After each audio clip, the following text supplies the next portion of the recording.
So if you've grown up a Christian or grown up around a Christian, you probably have heard what the two greatest commandments are according to Jesus: to love God and to love your neighbor as yourself.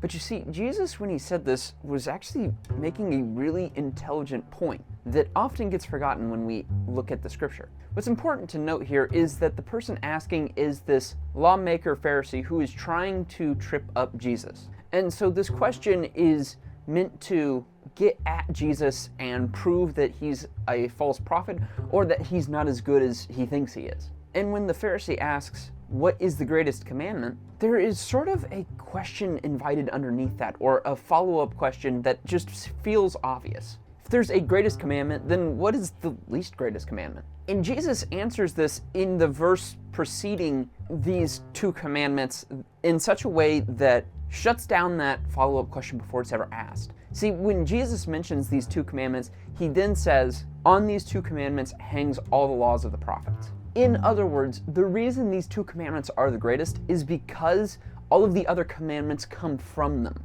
And if all the other commandments come from them, then all of the other commandments are equally as great because they proceed from the two greatest commandments. In other words, there is no least greatest commandment, because if you were to point to one and say, well, that one is lesser, then it would somehow have to be separated from the two greatest, and it's not.